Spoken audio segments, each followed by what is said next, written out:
All right, boys. It's time for your week one power rankings. I'm going to try and kind of run through this because I have, where is it?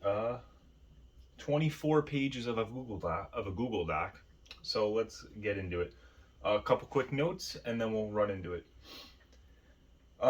So first off, these are based off of everybody's rosters as of midnight September 1st. So not everything in here is going to be accurate. Also, I'm not going to go in depth on most of the defenses. IDPs are very unpredictable, and it would have been a shit ton of research for me to go through and decide who I think is going to be good and not, and it would just said a lot of shit that's just not going to pan out. It's not worth it. It's too hard to predict. I'm actually pretty impressed with all you guys. You all built fairly solid teams except for the guy in 12th. So it became really tough. As I was going through, I was giving everybody letter grades to kind of help me get a jumping off point of where to order everybody. And again, except for the guy in 12th, everybody at least had a B. So I was pretty impressed. I didn't really hate anybody else's rosters. Anything else? Yeah, the last thing I'll let you know is these will be the longest ones of the season. Nothing else is going to be this long. It's definitely not going to be even close to a 24-page doc, the rest of them. But that's it. Let's get into it. I'm excited to expose myself, be wrong about a lot of shit, and have you petty fucks keep receipts on this one. So let's jump into it. Starting at 12 is going to be Mitchell. I think we all saw that coming. He's got, two great quarterbacks in Rodgers and Carr. He's stacked at kicker. McPherson and Jake Elliott. Darren Waller's cool. Engram and Dolcich's backups aren't great, but, tight end, you usually stick with one the whole season anyway. And now let's get into all the down stuff. Defense is fucking gross. His running backs are pretty rough. Josh Jacobs has upside, but I'm not super sold on him. CEH has been inconsistent, injury prone basically his whole career. Maybe you could say his rookie career he wasn't, but even then I think he missed a couple games. Either way, he could be top 10, he could be outside the top 30, it wouldn't surprise me. My opinion on Raheem Mostert is that he is a running back in the NFL. And of course, that's more than I can say for Marlon Mack because he's not even on a fucking team right now. His wide receivers are okay. He's got Deontay Johnson, who has some top 10 potential, but that'll depend on who his quarterback is during the season. Juju hasn't had a real impact in a few years now. He's really going to need to hope that Mahomes kind of drags him back into being the fantasy receiver he was in the past. Amari Cooper's playing in the football hell that is Cleveland. And the only good news is that his quarterback for the second half of the season is going to be a sexual predator who hasn't played football in 2 years. So that's awesome.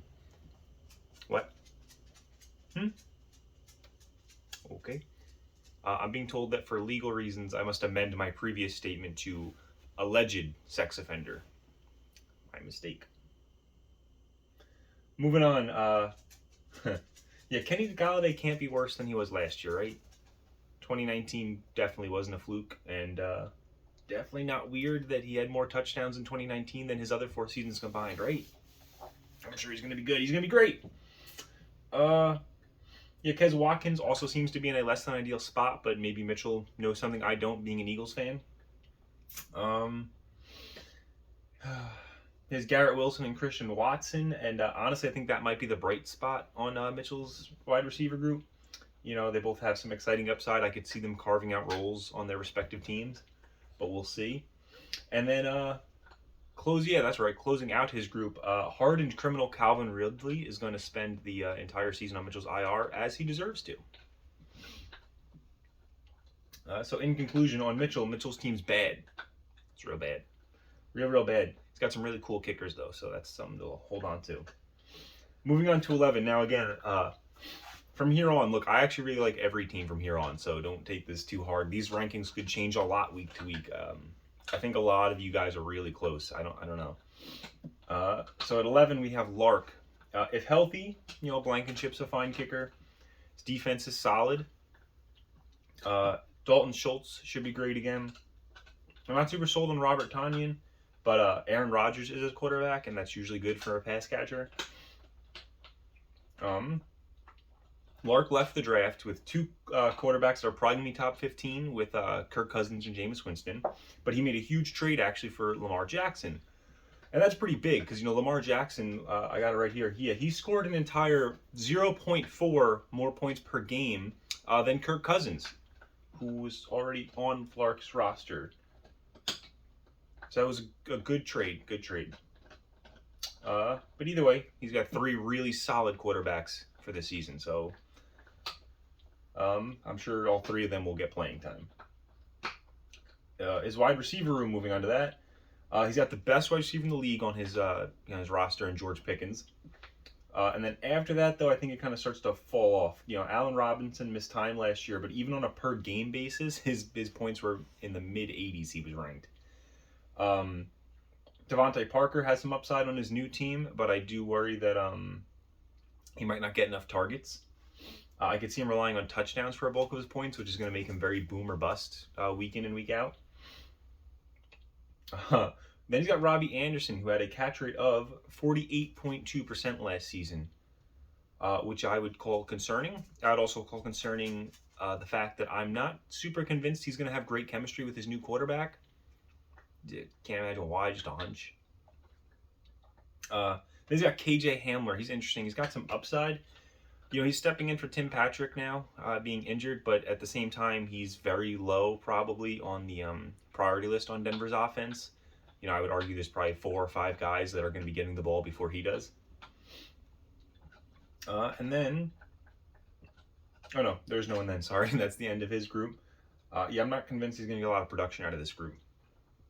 So his running backs, I think he has 3 guys who could be top 25 or top 20. You got DeAndre Swift, Aaron Jones, and James Robinson when he's healthy. I just worry. I don't think any of them are really going to have top 10 potential, though. So moving on, you have Travis Etienne. He's solid. He should feature well if James Robinson isn't ready to go early on. But once Robinson comes back, I don't see a lot of value in Etienne. I really like the Dameon Pierce pickup. I think he's going to immediately be the guy on his team. He'll get a lot of opportunities. Isaiah Pacheco has some big upside. He's in a very crowded backfield, but I don't think anybody in that backfield is like crazy more talented than him. If Edwards-Helaire gets injured again, I think he could actually be the guy that kind of takes that group over and makes it his backfield. And that would be big. And you have Jaylen Warren. He's very firmly stuck behind Najee Harris. I think it's fine because if Lark's digging this deep into his group, then his playoff hopes are probably dead anyway. I like this group a lot. I don't think any of them have potential to be top 10, which is concerning. And I know there's 12 of you, so not everybody can have a top 10 running back, but you'd like everybody to at least look at someone on the roster and say, hey, they could be top 10, and I don't think I see that with these guys. So finishing up with Lark.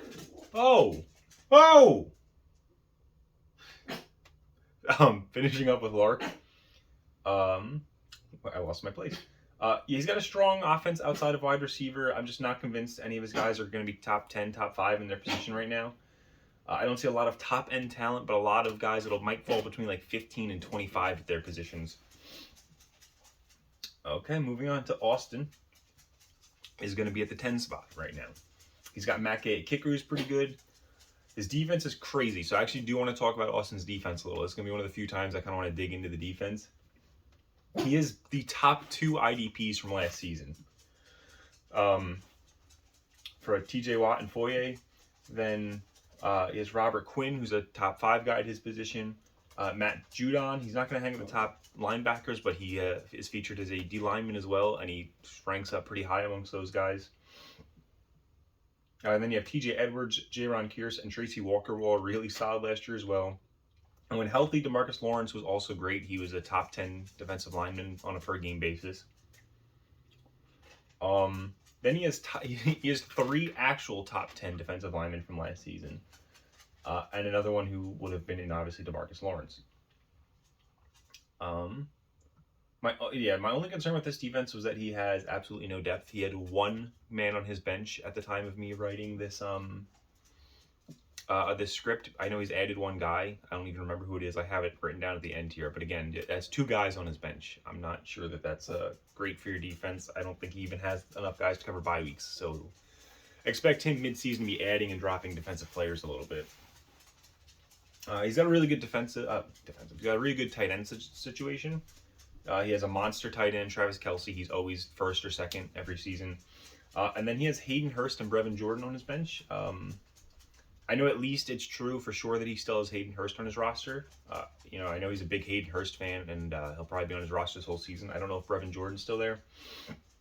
Neither one of them are going to be even close to Kelce, obviously, but they're only going to have to play week 8, hopefully, and they'll be fine for that. He has a solid quarterback situation as well. He has Kyler Murray, who was top 10 last year and probably should be again this year.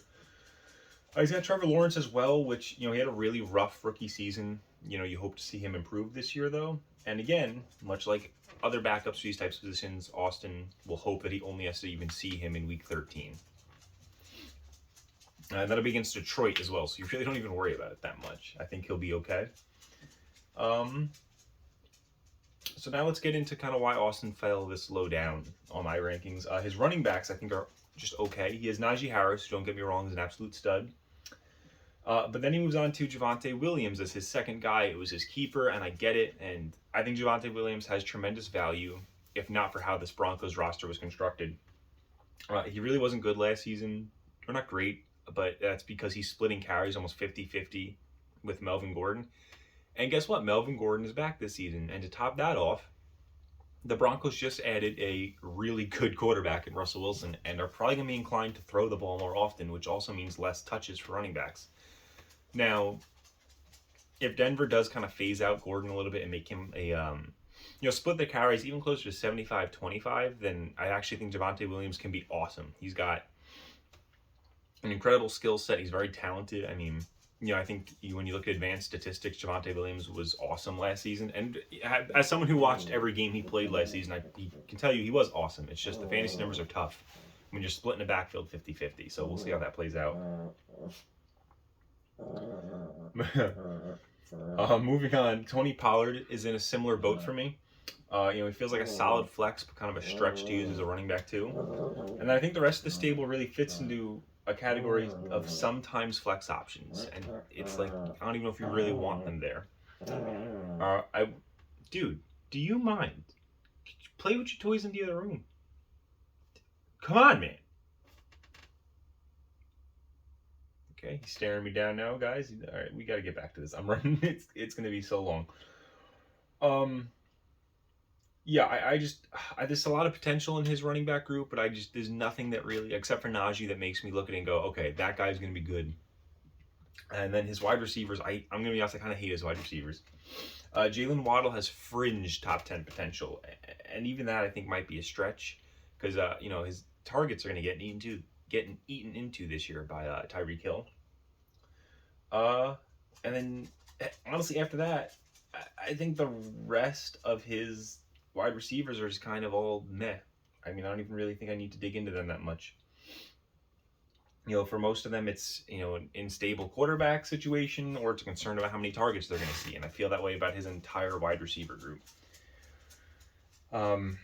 So moving on, well, let's end up Austin here. It's an interesting team. His best position groups are the ones that I feel like are less important. His kicker, his defense, his tight ends.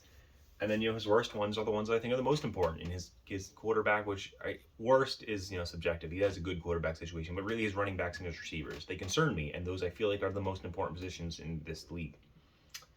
So, I think he's one injury away from his season crashing down because there's just very limited depth. He has like one top guy at each position. Now moving on to number 9. Number 9 is going to be Steve.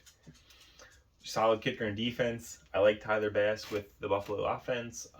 I think he's got at least one top 10 guy at every defensive position, and then a couple more 15-25. So it's solid.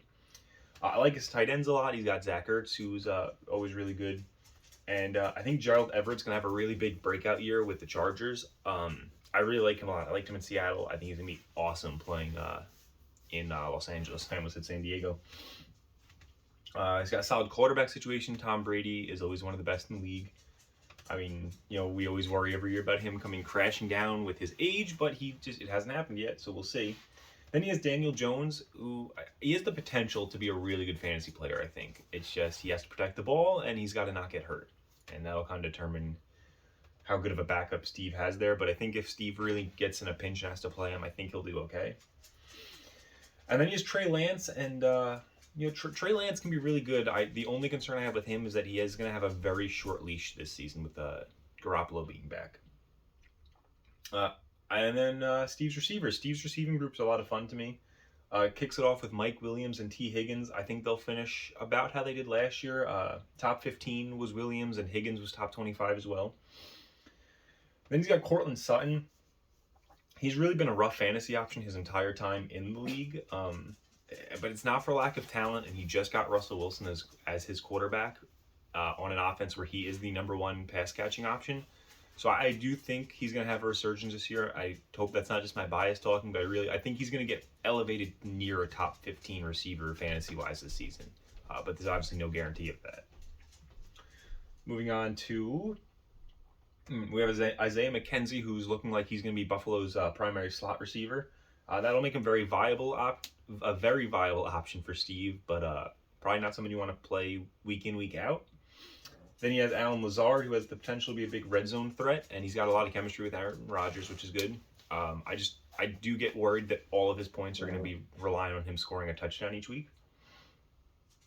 And then you have Paris Campbell is going to be playing with Matty Ice this season, which means he should be getting a lot of screens, which if he can prove to be effective in those plays, that's going to be big for him. A lot of touches, which is obviously big in this league with PPR, and a lot of yards, which is also going to be good. Then you have Wan'Dale Robinson, who I think is going to have a big role with the Giants. Well, has a chance to anyway. I shouldn't say I think he's going to. I think he has a chance to have a big role with the Giants offense this season. Then you have Julio Jones. Julio's probably over the hump here, but he is playing with Tom Brady, and that's usually a pretty solid thing for a wide receiver to have. So, recap. Steve has 8 wide receivers, and I think every single one of them is playable, and that's fucking insane. So let's go on to his running backs now, though. At running back, you have C-Mac and Saquon Barkley, who are 2 incredible running backs. They are also 2 incredibly injury-prone running backs. I cannot believe these are the guys Steve chose to be his top 2 running backs. Look, talent-wise, awesome job, Steve. You got a fucking steal. I will be fucking amazed if both of these guys are still playing by the end of the season. Then he's got Ramondre Stevenson. He's the backup in New England, and fortunately for him, if Damian Harris just happens to oversleep on a practice day, the starting job is his. New England is one of the most fickle running back situations. Year in and year out with fantasy, you just don't know who's going to be playing there, so I think that's a pretty solid guy to have in Stevenson. Mike Davis, he's not been very good. I wouldn't count on him. And then I'm not too high on Kareem Hunt either. As long as Nick Chubb is healthy, he's useless. And I'm going to be honest, even if Nick Chubb gets hurt, I'm really not sold on Kareem Hunt. And that's just a personal opinion. He could come in and ball out. I just don't see it. Then you have Darrell Henderson, who's starting the season as a backup. But the Rams running back situation, I feel like it's just going to come down to who stays healthy the longest. And I guess you hope that Henderson's the one that does it over Akers. Who do we got next? Benjamin, he might get in some work for Arizona, but I wouldn't expect much of him. And that'll round it out. He's got a lot of talent here, but I also wouldn't be surprised if not a single one of those guys I just listed starts more than like 10 to 12 games this year. I just wouldn't be. So, Steve he's got a pretty solid deep squad. A lot of his best players have really big red flags, whether it be, his top 2 running backs, whether it be even Tom Brady, you could say. But I'm going to be honest, if this team stays healthy, I think he's going to blow this ranking out of the water. I think Steve could be really good this year. All right, now we have Jeremy. He's got Young-Ho Koo as a kicker. I think, dope name, kind of a mid-kicker, but against your kicker. His defense is kind of middle of the road. It's all right. It's not great, not awful. And then his tight ends. I want to talk about his tight ends. Mike Gesicki and Noah Fant. Both of them have top 10 potential based on their skill and, the opportunities they're going to get. And Gesicki already was top 10 last year. Then you have Irv Smith, who has a lot of upside with a new coach. If he stays healthy, he'll be really good. Then we have Trey McBride, and he has crazy upside in the case of an injury to a very much aging Zach Ertz. That is a fucking insane amount of tight end talent. I'm not sure why Jay has that much tight end talent, but he does, and I kind of fuck with it. So let's look at his quarterbacks now. Patty Mahomes. I don't think he's fallen outside the top 5 quarterbacks since getting the Chiefs starting quarterback job. So, I think that's a great guy to have. And then he has Tua. He's got a lot of concerns, but he's got a really nice new weapon. So I think Tua can have a really big year as well. And, that's really nice. You have 2 really good quarterbacks on your stable. His wide receiver room, it's a pretty small one. We'll get into that later. At the time of writing this, it's a pretty small one. Obviously, you guys already know he's added 2 more, and we'll talk about that at the end of this. But small wide receiver room, really good one. DK Metcalf, absolute stud. You just need to hope his quarterbacks can put the ball somewhere within his reach every once in a while, and he'll have a great season. Drake London. Love Drake London. Kind of a similar issue that I just mentioned with Metcalf. You have McCole Hardman, who has a lot of upside. I don't know that I'm convinced he's going to be able to step up if called upon, and he's lost in kind of a sea of really talented pass catchers, but again, he could be really good. Then you have Treylon Burks. I like him a lot as a rookie. There's concern, he'll probably be the 3rd option right now, but behind Robert Woods and Austin Hooper, and he's playing for a team that already loves to run the ball, obviously. But again, one of those guys goes down, he becomes very important, and I think regardless, he could be pretty important, And then OBJ. Jay drafted OBJ, which I think is a lot of fun, because depending on where he lands, that could be a huge big brain move by Jay. If OBJ falls with the right team, he's going to be a really solid starting option. He's going to be really good. So I think he did a really good job with this group. He's got a couple of guys that I think are sure things, and he's got a couple of guys that I think could pan out to be big things. A lot of potential. And then his running backs. This is kind of where Jay's team fell apart a little bit for me, and why I kind of wish he had made a trade for running backs rather than wide receivers. He has Breece Hall. I think Breece Hall is going to be a huge steal. I know it's looking like him and Michael Carter are going to split carries throughout the year. I think as the season progresses, I think Breece Hall will become the main running back for the Jets. Then he has Rashad Penny. He's going to enter the season as one of Seattle's top pieces, just by virtue of them not having many offensive pieces. He does have rookie Kenneth Walker kind of right at his heels. If he can fend him off, though, and hold on to that job the whole year, I think he's going to be a good running back. But of course, Jay also owns Kenneth Walker, which was a really solid handcuffed option. So really, Jay's only concern with Seattle's offense is that he doesn't find himself in the fantasy hell that would be Penny and Walker splitting carries, kind of similar to what I talked about earlier with Javonte Williams and Melvin Gordon. Then you have Davis Price and Keontae Ingram. Tyrion Davis Price. I don't know if I'm pronouncing that right. They're both clearly backups right now. They're going to need to find a role, and then from there on, we'll be able to know how effective they're going to be, but I worry that the answer is not very. He's got no sure thing at running back overall, Jay. I think Hall and Penny are going to be really good, but I could also be wrong. They both have very strong competition for touches. There's genuinely a chance both of those guys spend the whole year splitting the carries 50-50 with their backups, and that's concerning. And even if they do pan out, I don't know. I don't see a guy here that I love as a 3rd running back. I really don't. So overall, my only concern with Jay's team, though, are those running backs, which is, good to hear. I think that group has a lot of potential. It's just, I'm worried about them. It's a solid team overall, and, he ends up 8th overall despite that. But I do really like Jay's team. I think he's got a foundation built where he could build on and continue what he was doing last season, which he was doing really great last season. So number 7 is going to be Garrett. Garrett, he got the best kicker in the league from last season, Daniel Carlson. He's got a really good defense. He has 2 top 10 IDPs overall and a lot of top 20 guys at their positions. Tight end, we're looking at Kyle Pitts. Kyle Pitts has top 5 potential, and he should certainly be top 10. Then he has Tyler Conklin. I think he's going to be a big contributor to the Jets offense this season. A lot of upside in both of his tight ends. At quarterback, he's got Joe Burrow, top 10, no question in my mind, and Matt Ryan, who I think is a really solid backup to have if something does happen to Burr, I think Matt Ryan will be fine, and I think Matt Ryan will be fine also playing during the bye week. You don't think you have to worry about it too much. Wide receiver, he's got CeeDee Lamb with fringe top 10 potential, I think. It's not a great note to have about your best wide receiver. Then he has Elijah Moore. Dude, come on. I think see what happens when I get distracted. Elway. I think Elijah Moore should be Garrett's number 2 receiver consistently for the season. If he's healthy, I think he's in line for a really big breakout. Then he has Russell Gage. I think he could also have a big breakout. He's coming off a really solid year, and now he's going to join Tom Brady's receiving core. Then we have Jerry Jeudy, who I say this, I feel like, about everybody on Denver's offense. It's a weird case. He's got a new quarterback. He's got a lot of upside and skill. But if we're being realistic about Jeudy, he has just not been very good. And so it's hard to say, oh, he's got a good quarterback, now he'll break out. It's definitely possible, but it's far from a guarantee. Then he has Sammy Watkins, who's been steadily declining the last few years, but is playing with Aaron Rodgers now. And realistically, he might be Aaron Rodgers' top option entering the season, which that alone could really boost his value here. Jameson Williams, he's not going to play for a couple months from what I'm seeing, so it's hard to imagine he'll be a top threat even when he returns.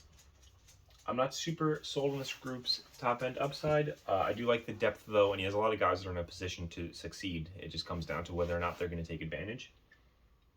And then his running backs. Like a lot of people, Garrett's running backs worry me. You know, maybe I'm being a little harsh on people's running back cores, but again, a lot of people had a running back situation I didn't love, and Garrett's another one of them. He's got Joe Mixon, who, top 5 last year, should be top 10 again this year. And then he has Cam Akers. Cam Akers is a complete wild card in my mind. If he's healthy and he doesn't have his touches eaten into too much by Henderson, then it's a very scary top 2. But like I said with Henderson, I think the Rams situation is going to come down to who's healthy late for the longest time in the year. And then the rest of his room, maybe aside from Perrine, it just feels like they're good for nothing more than a handcuff, which is not good. It's a lot of just guys who are very firmly backups. I really worry about this group. I look at it, I see 2 guys who are consistent starters, and then a lot of guys that need somebody else to get hurt for them to be usable. Garrett built a solid team.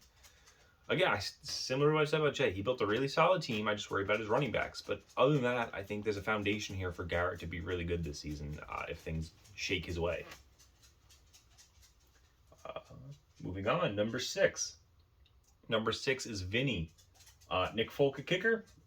Nick Folk, I don't really understand why he was as good as he was last year, but he was pretty fucking incredible at kicker last year. And I actually think he could do it again, playing with the Patriots. But we'll see. He has an awesome defense. 5 top 20 defensive linemen. 4 top 25 linebackers, and then 2 top 25 DBs. That's pretty fucking good. He's running George Kittle and Cameron Brate at tight end. Kittle's been top 5 since his sophomore season. Brate is now Brady's top tight end option. However, I'm just not a big fan of Brate. So even with that being the case, I don't think it's going to be that great for him. But again, Brady has great history with tight ends. So maybe I'm wrong. At quarterback, okay, come on, man. At quarterback, he's got the 2 Wilsons. You have Russell, who had a down year last year, but he's been top 10 the rest of his career. So I do expect him to return to that form in Denver. Zach Wilson, we all know, he's about to light the league on fire. We got the merch on right now. Zach Wilson's a fucking stud. It's a pretty solid quarterback core, but obviously neither one of those guys are going to be a sure thing. They need to still prove themselves, even Russ. I like Vinny's wide receivers a lot, though. Stephon Diggs and Hunter Renfrow, both top 10 last year. Chris Godwin was also top 10 if you look at it as a per game basis, because obviously he missed a couple games. Then you have Amon-Ra St. Brown. He's got all the skills to break out, and he's his team's number 1 target. My only concern with him is the guy who's throwing the ball to him. Then you have if you have a healthy AJ Brown, that's a really good player. But we'll see how much work he's going to get in that Philly offense. Kind of ground and pound last year. I suspect that to continue. Curtis Samuel, he's another guy where if he's healthy, he can be really good. But it's a big if he's healthy. Then we move on to Myers, who was Mac Jones' favorite target last year, which is pretty good news for Vinny if Mac Jones can continue an upward trajectory. We have Sky Moore. He's a rookie. I don't expect to see a lot of touches for him, unfortunately. Again, the Chiefs pass catchers, just they're stacked up with them. I don't know if they're going to have room for a rookie to really get in there a ton. So that's let's see, how many is that? That's 6 guys I think who could all finish within the top 20 for Vinny this season. I mean that's crazy for one group. And then I feel like this is the first time I've said this all video. I think Vinny's running backs are pretty solid. He has Austin Eckler, who was one of the best last season. Should be pretty good again. Leonard Fournette was top 10 last year, and he's likely going to get bell cow duties once again for that team. You have J.D. McKissick. He has a lot of upside as a pass catcher. I'm not sure if anyone would want to start him too often. But again, if he gets enough pass catching duties in a PPR league, he becomes viable. Jamal Williams is a really solid handcuff because if Swift goes down, I think he's awesome. I do think that if Swift is healthy, though, Williams is pretty useless. Then we have Boston Scott. He relied heavily on touchdowns last year for him to be effective. I don't know that he's going to be hawking the end zone again this year the same way. Then we have Zamir White. He may take over the Raiders' lead back jobs at some point this season. Josh Jacobs just got his 5th-year option declined. I don't think the Raiders are super dedicated to Josh Jacobs, and I could see them saying, fuck it, let's get White in there halfway through the year. If I'm wrong, though, and that doesn't happen, he just has very minimal value. That's 2 really good running backs for Vinny, and then a couple question marks. But again, it's a solid core. There's a lot of guys there that could do something. It's not great, but it's not terrible. Overall for Vinny, I don't think he has any huge weaknesses, and he's got a lot of talent at almost every position, and he's got a decent amount of depth as well, which is why you see him kind of rounding out that the bottom half. Moving on to the top 5. Number 5 is going to be Rich. He's got an okay defense. He's got a solid kicker in McManus. McManus hasn't been a great option the last few years, but his offense should now be much improved this year, and he gets to play half his games in the Denver air, which that's always good for a kicker. So I think he'll kind of be back to where he was a couple years ago. Rich has 3 top 25 tight ends and 2 of them top 15. So much like Jay, I'm not sure why he built up this much talent at this position, but I fuck with it. He's got a top 3 quarterback in Josh Allen, an alleged sex offender in Deshaun Watson, and it's pretty good. He should be fine at quarterback. His running back situation's okay. Antonio Gibson was top 10 last season. I think he can build on that this season. Singletary, he should easily be top 20. I do think he could sneak into the top 10 potentially. Then you have Alexander Madison, another top 25 guy, but if Dalvin Cook's healthy, he loses a lot of value. Now, fortunately for Rich, when Dalvin Cook is healthy is not frequently. Then you have Miles Sanders. I think he'll be the clear back in Philadelphia, and like I said earlier, very ground and pound, so it's a solid guy to have. I just worry about his health as well. I don't know that you can trust him. And then you have Ronald Jones, and I feel like Ronald Jones' success really just relies on him getting a shit ton of touches, just carrying the rock over and over again. And I view him strongly, obviously, as another one of the Chiefs' backups. I don't think he'll get a lot of touches. So it's a couple of safe options, but then a lot of volatility behind them. Moving on, I really love Dick's wide receivers. I think it's a really good core. Justin Jefferson's a top 10 guy. Tyreek Hill's a top 10 guy. Even though he's moving into a less impressive offense this year, I still think he's a top 10 guy. Then you have DeAndre Hopkins, who's awesome. He's going to be suspended for the first... Elway, dude, come on, man. What's with all the noise? Hopkins, 6 weeks he's suspended. So once he comes back, that's going to be a huge boost. Gabe Davis, I think, is going to be pretty reliable. He should be this wide receiver 2 on a very high-octane Bills offense. Tolbert, I think he's a rookie with some upside, but he's going to have to carve out a role pretty early on. I like this group a lot. Once Nuke comes back, this is a very scary wide receiver group. Rich's only weaknesses really are, again, much like a lot of other people, running backs and his defense. And honestly, even that, neither one of them are really that bad. They're both still fine cores. He's in a tough division, but he's got the tools to get back in the playoffs. He's in a, again, really tough division. Every champion in our league is in the same division this season, don't forget. So they're all going to be fighting pretty hard. So number 4 is going to be Nick.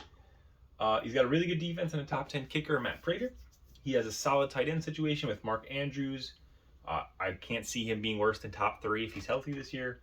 And David Njoku, he has kind of limited upside, but again, like every other tight end backup, you need one game out of him and you're happy. So, quarterbacks, Jalen Hurts was nearly top 10 last year. He's definitely got the potential to, kind of force his way into that top 10. And then Justin Fields has a lot of upside. I think he's going to be a good backup for Nick. His running back situation is good, but not great. It's James Conner and Alvin Kamara were both top 10 last season. You'd like to hope that doesn't change this year, but you don't know. A.J. Dillon's kind of in a weird spot again. He's stuck behind or sharing touches with Aaron Jones. Either way, it's not awesome. Then you have James Cook. He's a rookie on a very stacked offense. I think he's going to have some boom or bust potential this season. It depends how much Buffalo uses him in the passing game, really. Then you have Hines and Chase Edmonds. They're both kind of similar to that, where they're going to find success in the passing game, but I don't think either one of them are going to kind of be consistent. Again, you're really hoping that they're getting enough passing game touches to be viable.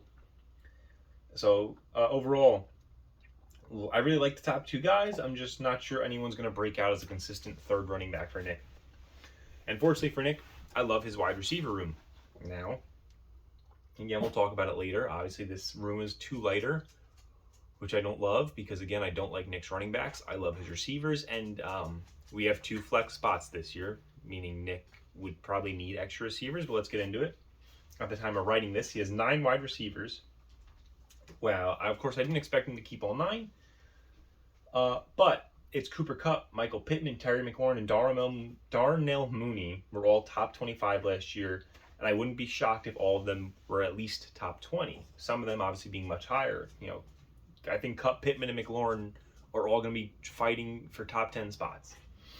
Tyler Boyd, Chase Claypool, Devonta Smith, Devin Duvernay, and Jahan Dotson are all solid guys as well. They're going to get a lot of opportunities this year. So it's stacked. It's overcrowded, no doubt. But at the time of writing this, because of our 2 flex spots, I thought Nick was going to keep 8 of these 9 guys. Obviously, he kept 7, so it's not like that's a crazy difference. He still has 7 really solid options, which, I guess you could say maybe I'm being crazy saying he should have not made that trade. But I do worry about week to week. If people start getting hurt, it was nice for him to have his wide receivers to make up for his running back room. So overall, solid quarterbacks, okay running backs, but he's absolutely stacked with pass catchers. I love his starting tight end, and I love his wide receivers. All right, top 3 time. Now, I mean, let me tell you, Pat's just been catching dubs this whole offseason between the Wonderlic giving him a good draft pick to now the team. Let's get into Pat's team, and let me explain why he's top 3. He's got one of the best kickers in the league in Justin Duggar. He does have a pretty lackluster defense, but, again, IDPs are very unpredictable. TJ Hawkinson and Tyler Higbee at tight end, I think both of them are very good guys. I think Pat is in a situation, one of the few guys in a situation where every week at tight end, he can pick who he wants to start based on the matchup. He's not locked into, I really need this one guy to be good. I think both of these guys can be very good. What do we go next? Quarterbacks. Stafford was top 5 last season. I don't expect him to fall out of the top 10 this season. Then he has Mac Jones. I love Mac Jones. I think he's going to build on last year. And then he has Kenny Pickett. Kenny Pickett could very easily become Pittsburgh's starting quarterback at some point this season. Pat probably won't use him this year anyway, being behind Stafford and Jones. But I like him nonetheless. Pat's wide receivers and running backs, I like both of those groups, but we'll start with his running backs. On a per-game basis, Dalvin Cook was top 10 last year. So if he stays healthy, he's one of the best in the league. Ezekiel Elliott is another consistent top 10 guy. Cordarrelle Patterson, another top 10 guy. J.K. Dobbins is a big mystery to me, but I can't help but feel like the young running back's career is not going to get back on track. This is where we kind of start getting into the part of his group I don't love. You have Hubbard. He could be handcuffed to a very often injured McCaffrey, but if McCaffrey stays healthy, he's not going to do much. Then you have Khalil Herbert, who's another solid handcuff to David Montgomery. I also think that I think Herbert's a sneaky keeper option for Pat. Montgomery is on the last year of his rookie deal. So, again, Pat's top three is pretty fucking crazy. The backs behind them I wouldn't expect a lot of, but three running backs of that caliber, it's pretty solid, especially considering I really like his wide receivers. So jumping into that. Mike Evans was and is a top 10 receiver. Hollywood Brown was top 25 as well, and I think that's his floor this year in Arizona. And then Adam Thielen makes a third top 25 receiver. Then you have Jarvis Landry, who I'll admit has been mediocre the last couple seasons, but he's going to have a lot of opportunities this year, so he should be an option at times to play. And then this is why I like Pat scores these next few guys, because you have Marvin Jones. Marvin Jones is 32. I wouldn't expect a big breakout year in Jacksonville, but I think he's going to be a very reliable kind of like middle-of-the-road option. He's the guy that you can play any week and expect 10 points out of, one of those guys. And speaking of those types of guys, Sterling Shepard. He always seems to be viable in fantasy just because he gets a ton of targets. Now, he has health concerns and he has more competition for targets this year with the Giants. However, again, he's always seemed to be a fairly reliable fantasy receiver. Okay, and then moving on, Michael Thomas. Michael Thomas is, just very simply not been able to be healthy, but he's a good receiver when he's healthy. So that's another guy where if he plays, it's pretty good. Then you have Van Jefferson. He's a wide receiver 3 for very high octane offense. So, I don't think he's going to be super consistent. But again, if just one Rams pass catcher goes down, his value is going to skyrocket. So what is that? 3 very reliable guys, a couple other guys who are going to be, consistently average, which sometimes that's all you need to stay above other people who get stuck playing really not good options. And then a couple guys that are some question marks, obviously. But everyone's going to have that at the bottom of the roster. And I think that closes Pat out. Yep, Pat, I really like this team. His defense is the only thing that's not good. From quarterback to kicker, I see just no holes in this roster. And as I said, IDPs are so unpredictable that it's hard to even shit on the defenses that much anyway. So I'm going to officially proclaim right here, right now to all of you, 2022, I am firmly on the Pat bandwagon. I will be rooting for Pat this whole season, and Pat is my pick to win the championship, boys. Moving on to number 2. Number 2 is going to be Kurt. Here we go. Kurt, you got 2 pretty solid kickers. I mean, Harrison Butker, Dustin Hopkins can both be top 10. He might switch between them week to week. One of them will probably get cut at some point, I assume, when he knows who's actually going to play well. His defense, a little lackluster, similarly to Pat. Kurt turned his tight end situation around with a trade that he made. Hey! Yeah, he traded for Dawson Knox. I was really concerned about Kurt's tight ends before that trade. Dawson Knox really kind of turned that situation around for me. I think he went from no option to one of the best in the league. Then his quarterbacks, he has Justin Herbert, who's really fucking good. And then he has Davis Mills, who I think Davis Mills could be really good this year. Obviously, he was inconsistent last season, but he finished out the year pretty strong, and that's good to see from a young guy. Now that we ran through that, let's get into the meat and bones of why Kurt's up here. Similar, I think you're going to see a trend. Good running backs, good receivers get you to the top of my power rankings, and we'll see how that plays out during the season. But running backs. He traded for Jonathan Taylor. Huge fucking trade. I think that was awesome for him. Projected best running back this season. Nick Chubb, another guy who's got top 10 potential. And then here's where it becomes insane, because Elijah Mitchell, on a per-game basis, was also top 10 last season. That's 3 guys. That's 3 top 10 running backs, if healthy. And then his other 3 guys, I feel like they all have a lot of talent, but they're just being held back by being backups right now, which is tough. But that's 3 running backs who could potentially be top 10, and then 3 other guys who are an injury away from being very viable players. And then his wide receivers, he's got Devontae Adams, who's consistently a beast. I think he'll keep that up even without Rodgers this year. Keenan Allen's going to be in the top 10 race. Dude. Yeah, I know. You're barking because Kobe's barking. This is why Austin's so low in the goddamn power rankings. Goddamn, where are we, boys? Boys, this is such a fucking scuffed power rankings. Rashad Bateman. He's going to get a ton of opportunity. I think he'll be a really solid wide receiver 3 on Kurt's team. Michael Gallup's, he's a question mark, but he's got a lot of upside. I don't think he's going to be ready to start the season, if I remember correctly. But once he returns, I think he's the #1 target on that team. Kadarius Toney, I think another guy, I don't know if he's available week 1, but I love him from a talent perspective, and he's got a lot of upside. Chris Olave, he has a lot of upside, so I keep using that word upside, but Chris Olave's another guy that has it, a lot of it.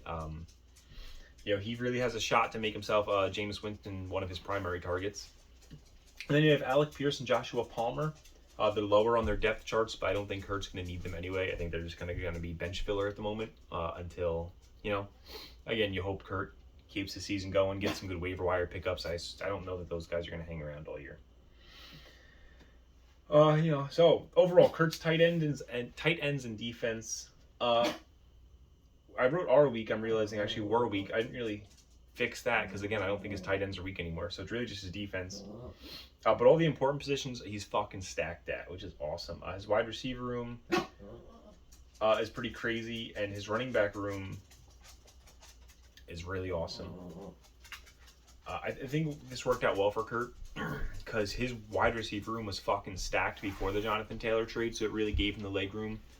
The fact that I can even say that his wide receiver room was better than this before, but he was able to add the projected best running back and not really feel like he hurt his wide receiver core at all is pretty crazy.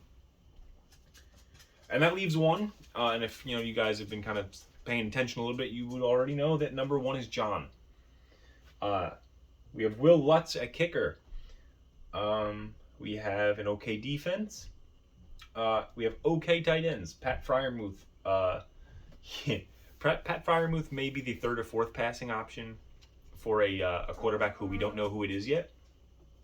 And then I love Hunter Henry on the Chargers. I really like him in his 2nd season with Mac Jones, and I think he will have top 10 tight end potential. But that's all it is potential. Then here's Jelani Woods. He's really fun. He's super athletic.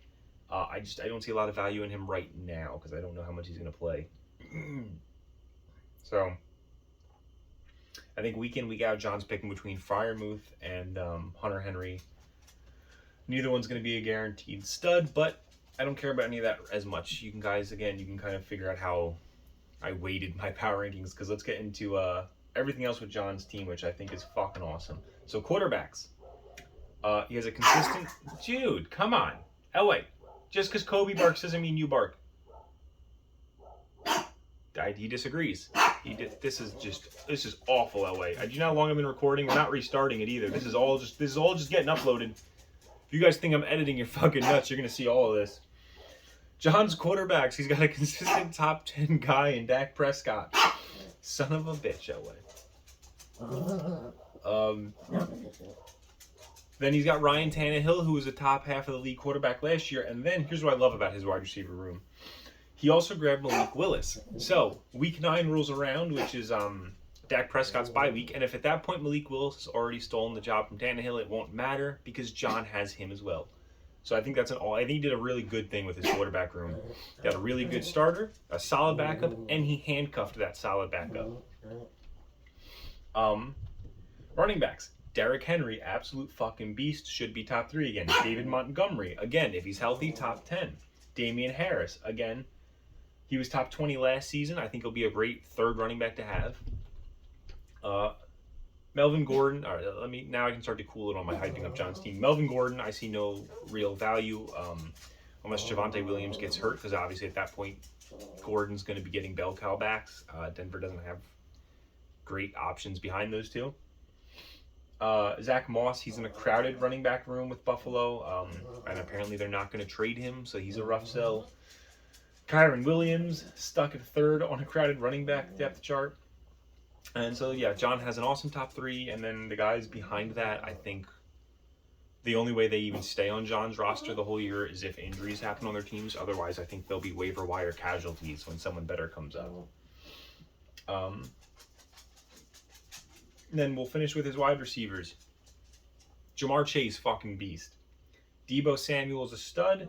I do worry that if he's going to be running the ball less, that might be lower, but I mean, he's still an incredible player. DJ Moore has a lot of talent, and his biggest flaw just got fixed. That being quarterback play, because say what you want about Baker Mayfield, but he is leaps and bounds better than any quarterback DJ Moore has ever played with. Tyler Lockett, he's always been a pretty safe option. I am concerned that could change this season with, he's going to have Geno Smith and Drew Lock throwing the ball, over his head, at his feet, or into the defender's arms. But if they can even get it somewhat within his radius, he should continue to be a decent option. Then you have MVS's biggest setback being the amount of talent he's going to be competing with. I feel like I've said that about everybody on that team, but it's just what it is. He's going to be boom or bust probably week to week. KJ Osborne, he's kind of tough looking at him like in a bubble. If an injury can bump him into that top 2 wide receiver spot for Minnesota, I think he can be really good. But, I worry about how many touches there are to go around for him. Overall, it's a pretty stacked wide receiver room. There's 4 really good options, and then 2 guys who are both just 1 injury away from being very good. I love John's team, obviously. I gave him number 1. I don't think his weaknesses are really even that bad. And I think that we are looking at there being a real shot for a worst to first for a second consecutive season. Now, dude, come on. We're so close to being done. Can you just not? Can you just not? Come here. Come up on the couch. Come say hello. No? You're going to make me look like an asshole? Come here. Come say hello. Come say hello. Come say hello. Come say hello. Okay. Come here. Say hello. Okay.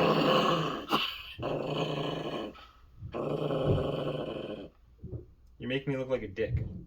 Oh, he's really mad. He's really mad. Austin, you're really pissing him off up there, bud. Tell him. Tell him. Tell him. Go ahead. Let's make this video even longer than it needs to be. Tell him. No? Okay. Okay. Okay. Okay.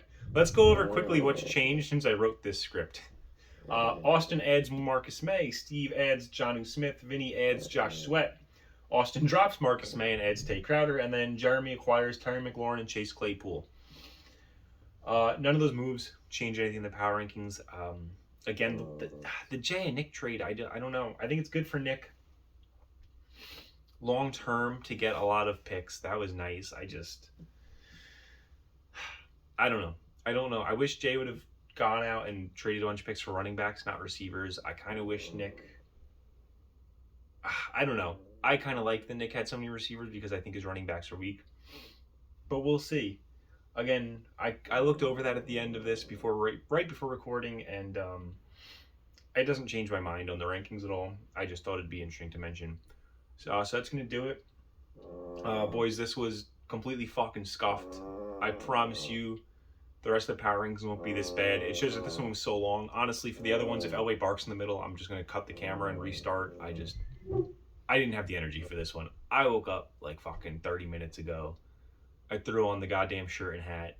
And I framed the camera and sat down, and that was that. So I apologize for whatever the fuck this is. I don't know how long it is. I hope it's not too long. But boys, I will see you next week. Maybe before that if I have something fun that I can find to do. But I'm out.